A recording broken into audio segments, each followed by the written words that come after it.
ബഹുമാനപ്പെട്ട അധ്യക്ഷൻ, മുഖ്യ പ്രഭാഷണം നടത്തിയ സിബി സാർ, ബക്കാട്ടി സാർ, ശ്രീകുമാറിനെ പറ്റി മറ്റ് വിശിഷ്ട വ്യക്തികളെ, സുഹൃത്തുക്കളെ,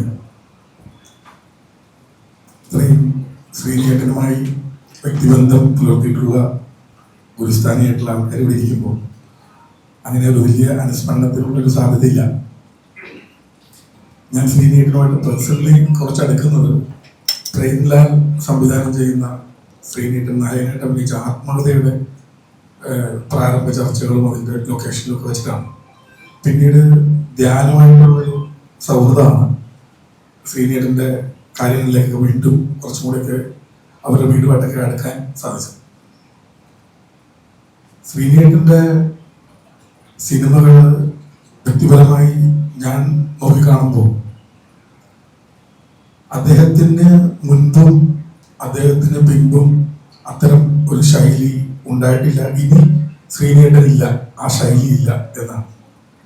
കാരണം സാമൂഹ്യ, രാഷ്ട്രീയ, സാമുദായിക വിഷയങ്ങളൊക്കെ വലിയ ഗൗരവമേറിയ വലിയ സാമൂഹ്യ ഇടപെടലുകൾ നടത്തിയിട്ടുള്ള സിനിമകളാണ് വളരെ ലാഘവത്തോടുകൂടി നർമ്മത്തിൽ ചാലിച്ച് വളരെ ഈസി ആയിട്ട് ഏറ്റവും സാധാരണക്കാരനും കൂടി ഈ വലിയ വിഷയങ്ങൾ മനസ്സിലാവുന്ന രീതിയിൽ അദ്ദേഹം സിനിമകൾ ചെയ്തത്.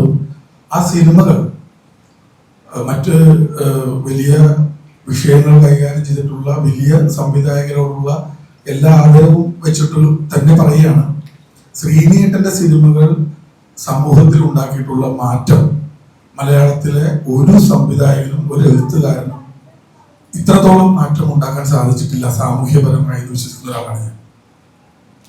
അദ്ദേഹം മതത്തെയും ജാതിയെയും അന്ധവിശ്വാസത്തെയും രാഷ്ട്രീയത്തെയും നമുക്ക് എല്ലാവർക്കും അറിയാം. സാമൂഹികമായി ഒരു കലാകാരൻ ഇടപെടേണ്ട സമയത്ത് കേരളത്തിൽ അക്രമ രാഷ്ട്രീയം വലിയ രീതിയിൽ നമ്മുടെ സ്വൈര്യ ജീവിതത്തെ തന്നെ വെല്ലുവിളിക്കുന്ന അവസ്ഥയിലേക്ക് വന്നപ്പോൾ മലയാളത്തിൽ ഒരേ ഒരു കലാകാരനെ ഉണ്ടായിരുന്നുള്ളൂ ഈ അക്രമ രാഷ്ട്രീയത്തിനെതിരെ ശക്തമായ ഭാഷയിൽ സമൂഹത്തിൽ ഇടപെടാൻ. അപ്പോ മലയാള സിനിമയ്ക്ക് മാത്രമല്ല, മലയാളികൾക്കും നമ്മുടെ നാടിനും വലിയൊരു നഷ്ടമാണ് ശ്രീനിയേട്ടൻ സിനിമകൾ ശാരീരിക അസ്വാസ്ഥ്യം മൂലം ശ്രീനിയേട്ടൻ സിനിമകളിൽ നിന്ന് വിട്ട് നിന്ന കാലഘട്ടം.